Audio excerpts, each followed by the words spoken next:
I've been dreading this project, which is why it's taken so long to do another video. So, the Hydro Boost swap. I didn't need to do it. I wanted to do it because I wanted to make sure there was plenty of clearance for the coil packs, which, let me flip this around. There is plenty of room now. There obviously wasn't with the vacuum booster, but this was an absolute pain. I don't know, there's a ton of people online that's done it. It's a very common swap, especially for the real low rider guys. They do this to get more clearance in this region. Put some, big old wheels and drop it on the ground. But I did it because I wanted to make sure I could put my coil, where are they at? I don't know. Let's grab one. Got to clean these up here, but before, those would not fit. Now they do. There was one other spot where it barely fit, and that was right here. That's hard to do with one hand, but where the plug wire goes on here was hitting part of this distribution block. I did have to kind of bend those in a little bit, but I think I'm getting ahead of myself. So let's talk about this Hydro Boost swap or conversion. So there's the big, I think it's 9-inch vacuum booster. I don't know. So this is a 2003, and it's an absolute pain to do this. If you look online, and a lot of people don't talk about it till you start really digging into it, but a lot of people think you need to just pull the dash. And in all honesty, it may have been just as quick. Because, I don't know if I can really get up in there. Yeah, you can kind of see there's a bolt there. There's one up there. I'm not going to get too in depth in there, but the reason this is so frustrating is because the top right bolt, actually let's just look at it on here. There we go. So,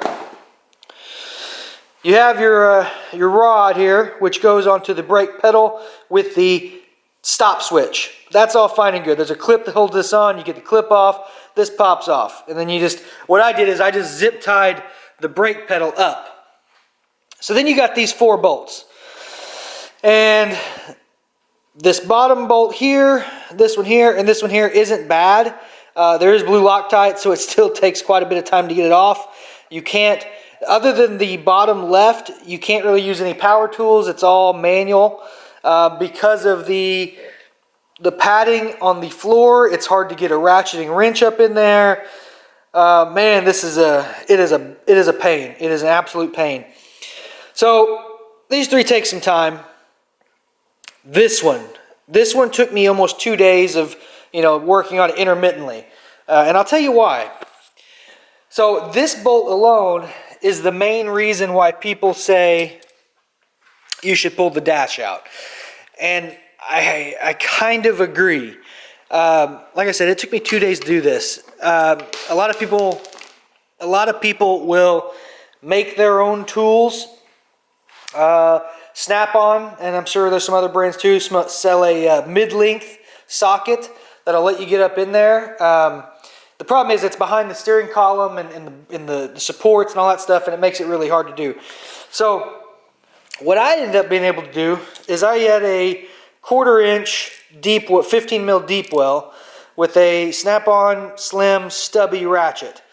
This would move. So first of all, you had to snake it up in there and get it on, right?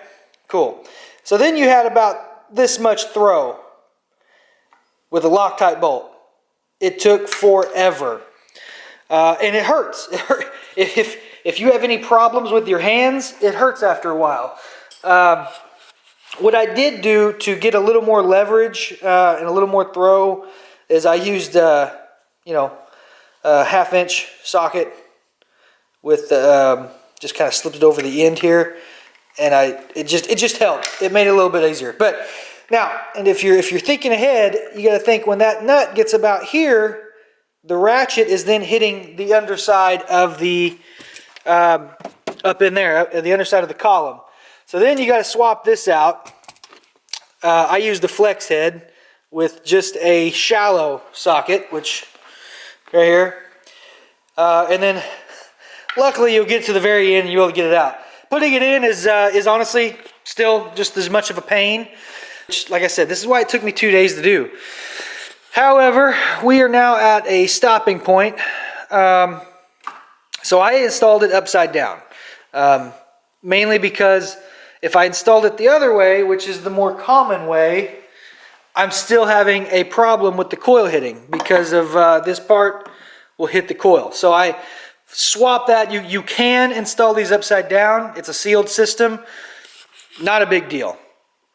But yeah, it was fun. So I actually bought this new. This is from a 94, I think. Let me look. I got a part number for you guys if you need it.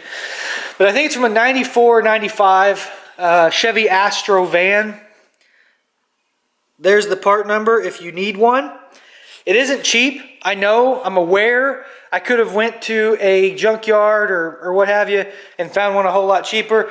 I mean, hell, I could have used one from, you know, a Chevy truck. You can use them from a whole lot of different things. But the one from this particular model Astro is truly bolt-in.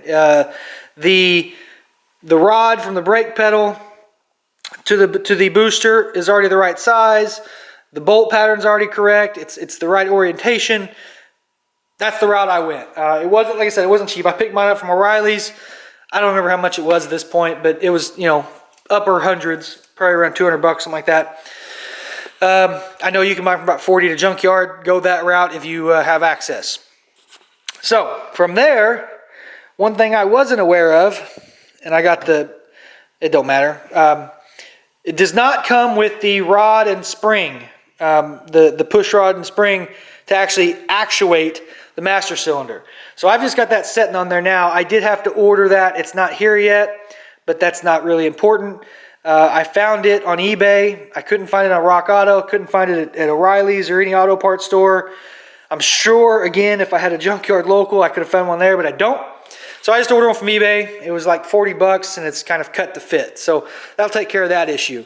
Like I said, I had to bend this over a little bit to make the coil fit. Overall, very happy.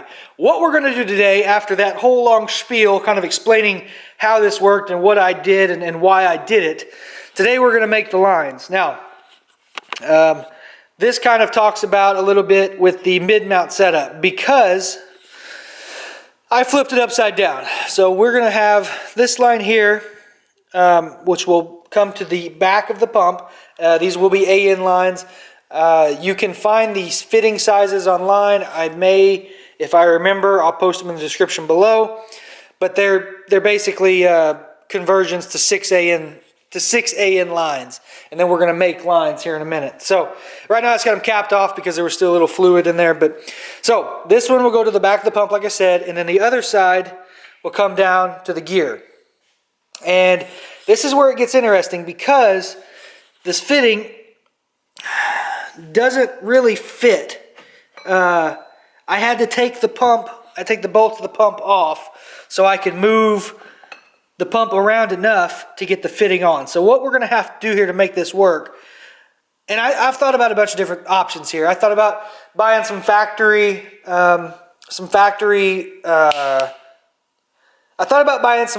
lines and making those work, bending them a little bit here and there because I know there's a lot of guys who've gotten different makes and models to fit. But I've already bought all the line and fittings, and that wasn't cheap, so I'm going to make them work. But what we'll do is I loosen this. I'll make the line. I'll get it all attached and plumbed, and then I'll put the power steering pump back in. That is somewhat of a risk. You know, what if I was to blow a line on the side of the road? I guess I'm going to be having manual steering for a bit and weak brakes. I mean, that's definitely a risk because you ain't getting this line off or replacing it or anything with the pump fully installed. It is a problem, and if anyone watching this has an idea to get around that other than using a factory line, let me know. I may switch it up, but as of right now, this is my best option. And then from there, we're going to use the factory S10 power steering cooler that come in front of the core support and then go back in. I do have a brass T because when you do this swap, you will have to tee in the return or drain from the Hydro Boost setup. with the return on the power steering gear, and that'll all tee in together and go into the reservoir. I hope that all makes sense. I feel like I just rambled on. I did. I rambled on for over 10 minutes. But yeah, this is an interesting swap that I've been wanting to do, you know, since I realized I couldn't use my coils and I want it to look good. So, you know, it's kind of an upgrade. It's definitely an upgrade. You get a little bit better braking power, a little more room in the engine bay. I even thought about doing it with the ABS, but it's a convenience, so I'm going to leave it. But okay, so what we'll do now is I'm going to make a couple lines, or a line, no, 2 lines. Yeah, I got to make 2 lines, and I have all the fittings to do so. So I'm using this Parker. I bought it from Holly or Earls. It's just a, you know, high pressure nylon line or what have you. But and then we're using these AN fittings, which they're pretty easy to do. Oh, here we go. Here we go. So yeah, you got your cup or cap, and then this part will screw into it. This is left-hand thread. So once you get it up over the edges, you'll seat the hose all the way to the top. Use your vise, and you know, just screw it down in there. You see the threads are tapered, so it'll start pulling on. It ain't focusing real well. You guys have seen this, and if you haven't, I'm sure you can find a video to see exactly how to do it if I don't do a good enough job. So let's make a couple lines and see where we go. I think after that, I may go ahead and throw some of the wiring harness on. I'm ready to get the show on the road here, so let's do that.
Bam!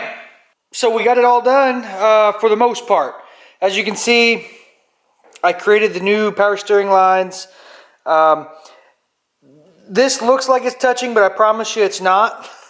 As I mentioned before, it's very, very tight, but it does fit. There is enough of a gap there. It's not going to rub. It'll be all right. I hope. It is tight, but there is a gap. Up here, there's nothing really to show. It all worked. I did go ahead and run the return lines or the drain from there to the T, and then this end of it will go out to the cooler, and it'll also, you know, go in there. So nothing fancy there, just typical setup. But if you're doing the same swap, hydro boost swap, you will need a T unless you have a newer model. If you use truck accessories, they already have the port for the other drain and maybe other things too, but I know truck accessories will. Obviously this does not. But overall, it wasn't too bad. The hoses, you know, obviously they were kind of a pain to put together, but it worked. I did end up using a cutoff wheel to cut the hose. I am aware that's not the proper way to do it, but the hacksaw was taking too long, so, you know, it'll work. It did fine. It was a level cut, and the hose is sealed up nice, so shouldn't be a problem there. I did go ahead, as you saw, cleaned up all the coil packs. You know, I'm this deep into it, you would think I'd just go ahead and replace it with some MSDs or what have you, but I have them. We'll see if they work. You know, the motor's not real radical, so I mean, there's really no need to upgrade unless, you know, these don't work for some reason. But I did get them all cleaned up. They look good as new again. The harness for the coil packs, I got that all cleaned up. And I ran the harness under the coil pack, so, you know, it looks clean. There's only one coil that is an issue, and this is even with the Hooker Blackheart AC box. But the back coil back there, I don't know if it's easy to see or not, but I just have it mounted on the top hole and at an angle. It seems to be working just fine. We'll see how it works whenever we get it ready to start. I do have the dipstick here. I need to find a mounting point. I think I'm going to, there's a tab on the dipstick that I'm going to kind of mount to the coil mount bolt. We'll see how that works. And then also, if you notice, speaking of dipsticks, I got the trans dipstick back there. Still got to find a place for that. But yeah, we're really close, really close. We just got to run the harness and then a few odds and ends. There's so many little things that'll get you when you're trying to get a project like this done. But that's part of the fun, man. So attention to detail is always important. But let me flip this around. So yeah, I think that'll do it for this episode. I don't want to get too far into the harness or anything like that yet, because this one was mainly about the hydro boost swap. This weekend, today's a Friday. This video may go up Saturday, but this weekend I will be working on the truck harness. I mean, let's hope for a first start. I don't know. I haven't really sat down and figured everything I want to do before we get to that point, but we're almost there. So, I think that'll do it for this video. If you like it, hit the like button. If you want to comment below, all that good stuff. Subscribe. I appreciate it. Until next time.